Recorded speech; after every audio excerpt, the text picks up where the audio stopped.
Ahora sí. Bueno, como le decía antes, la idea es tratar de continuar. O sea, nosotros pudimos. ¿Qué hicimos hoy? ¿Qué hicimos hoy para repasar? Pudimos. A ver, voy a cambiar la pantalla. Avanzamos en esta distinción entre filosofía especulativa y filosofía crítica.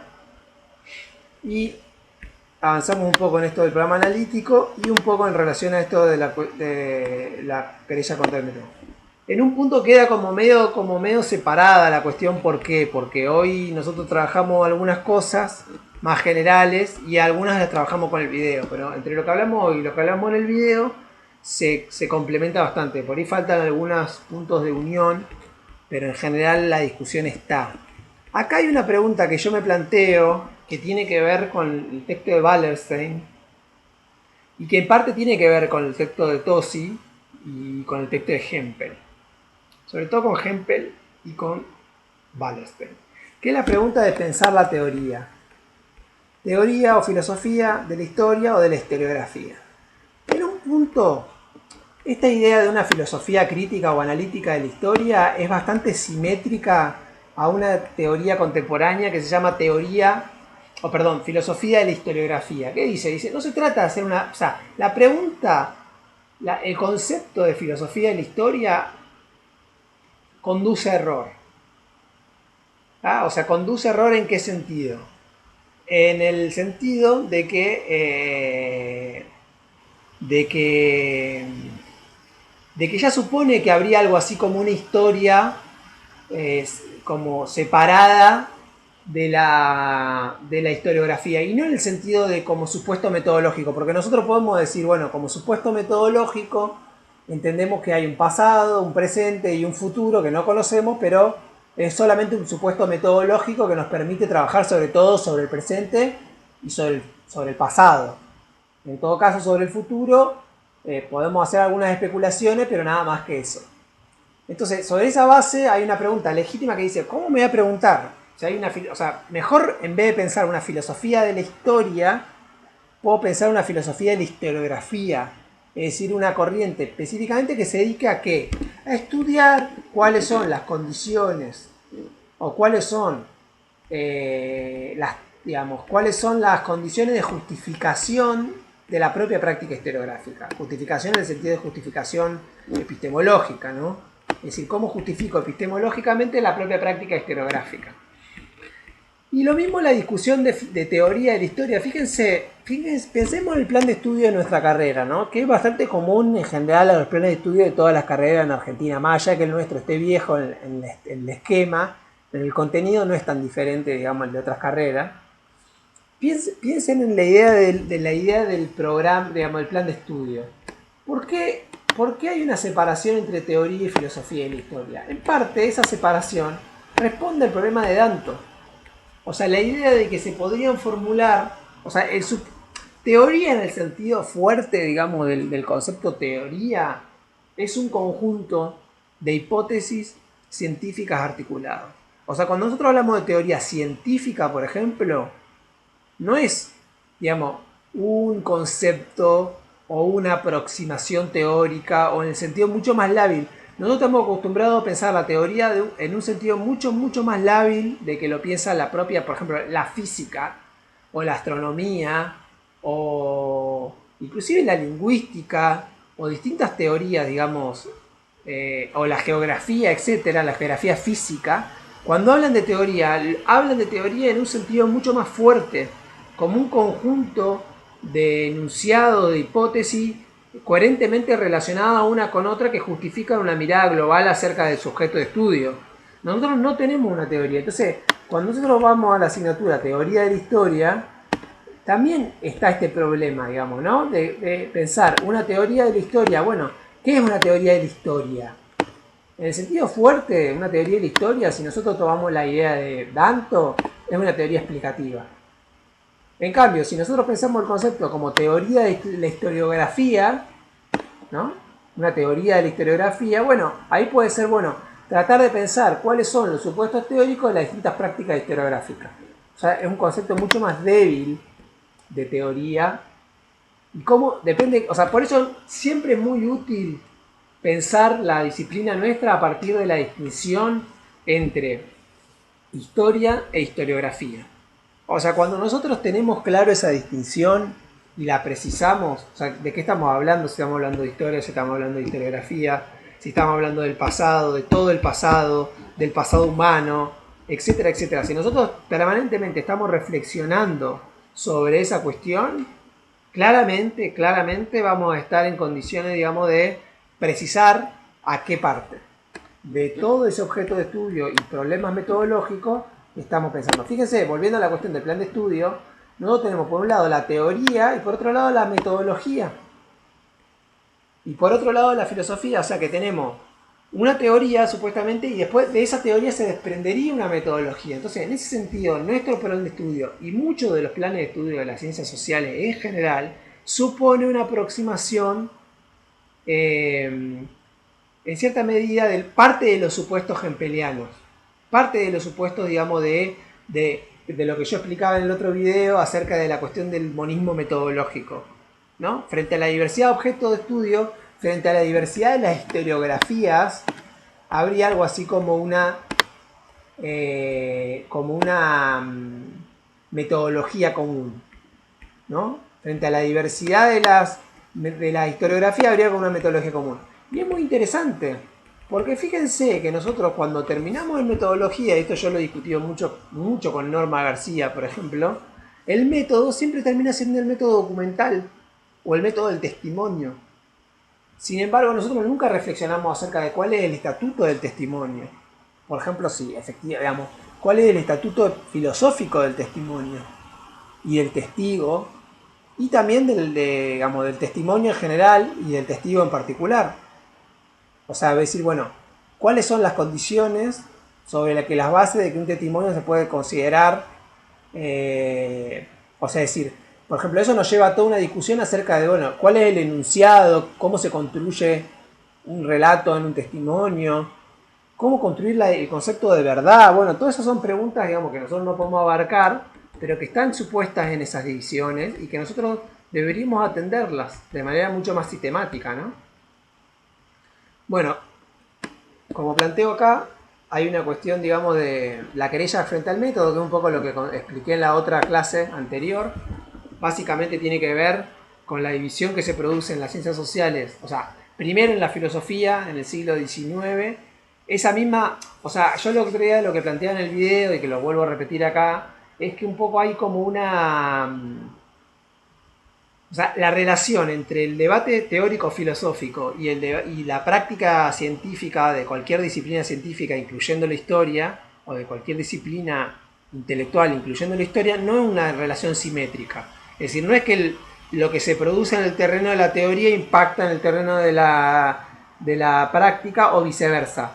Que lo que sucede en el terreno de la práctica repercute de manera directa y es representado de manera fiel por los debates. No hay una simetría de ese tipo. Hay procesos, o sea, la constitución de las ciencias sociales va reflejando al mismo tiempo la práctica científica de las propias ciencias sociales y los problemas que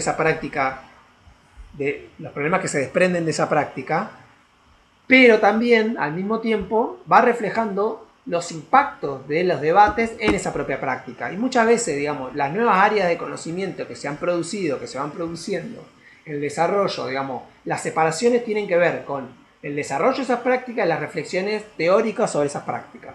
En el caso de la economía es así, digamos, es muy claro, o sea, como la práctica, la economía digamos, si uno hace un estudio de la economía, cómo va tratando, digamos, por ejemplo, hay un libro de Daniel Bell de Historia de la Economía que es un fracaso, o sea, el libro está bueno, uno aprende mucho de economía, pero nunca se discuten las condiciones epistemológicas o las condiciones filosóficas o las condiciones de posibilidad de ese pensamiento económico. ¿Por qué en algún momento la filosofía moral, que implicaba desde lo que consideramos hoy la ética hasta lo que podría ser la economía, incluyendo la política y elementos del derecho o de sociología, todo eso se va desgranando en distintas disciplinas. Y cada una de las cuales va asumiendo distintas formas de pensar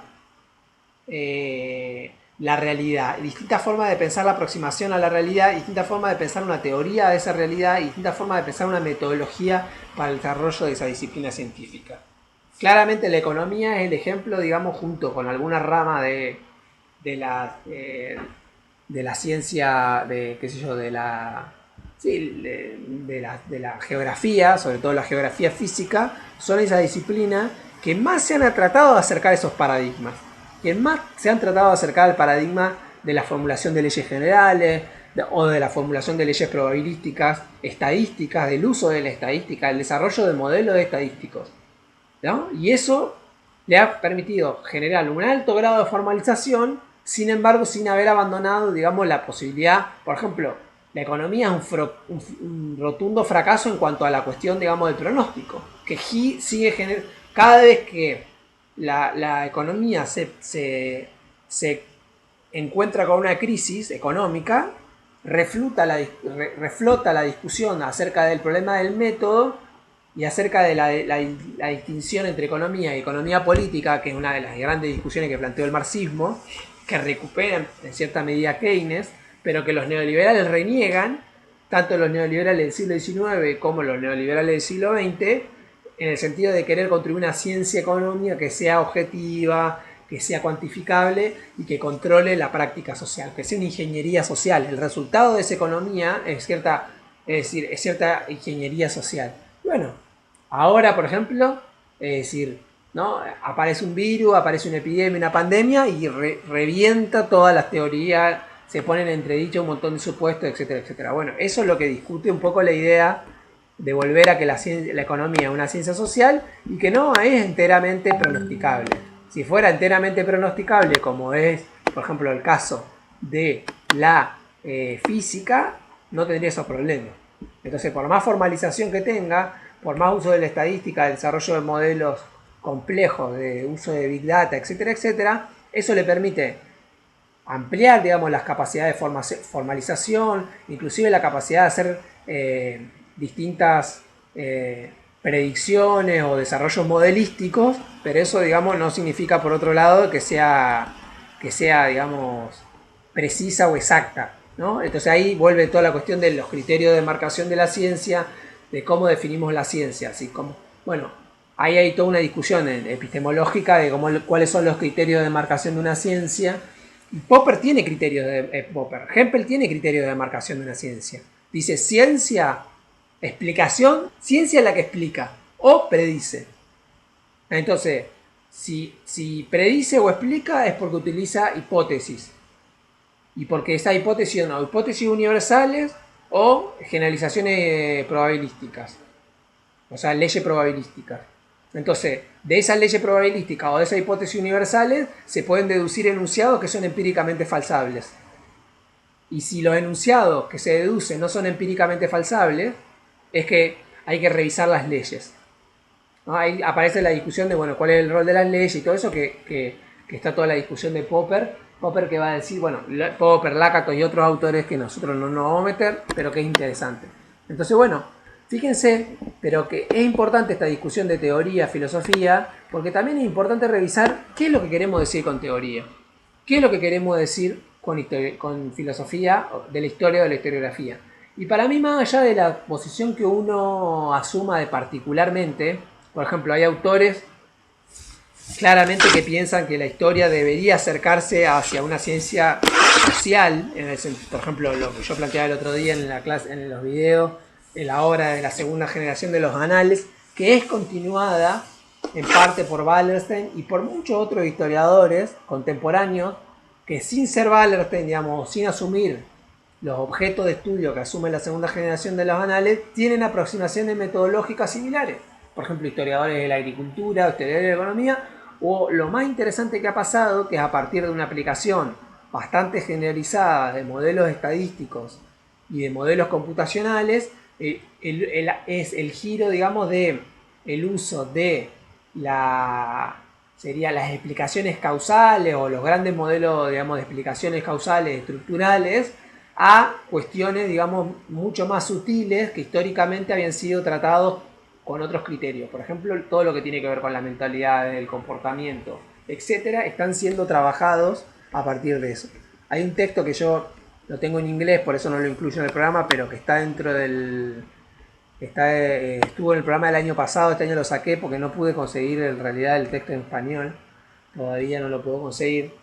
Que es un texto que se llama History Manifiesto, que escriben dos autores norteamericanos, donde ellos plantean claramente volver a una historia cuantitativa que pueda hacer generalizaciones, pero que utilice el Big Data para hacer. Pero no es solamente una historia cuantitativa que pueda hacer generalizaciones sobre elementos tradicionalmente relacionados con la historia económica o la historia la historia económica o la historia de la agricultura, etcétera, sino que ellos plantean que esas nuevas herramientas matemáticas permitirían avanzar en el trabajo de otras ramas, por ejemplo la historia intelectual, que es una forma de hacer una historia cultural, o mismo formas de historia cultural, es decir, bueno, no voy a ponerme ejemplos que ya puse en los videos, pero serían interesantes que los revisen a los videos para pensar eso, digamos, ¿no? Entonces, fíjense que ahí es donde llega la discusión del programa analítico. O sea, la querella en torno al método se resuelve con distintas aproximaciones. Y es interesante una que yo te lo planteé, pero lo vuelvo a reforzar ahora. O sea, ahí voy a hacer un corte para ver cómo van ustedes y también para empezar de vuelta. Entonces, quedamos hasta acá y hago un corte breve.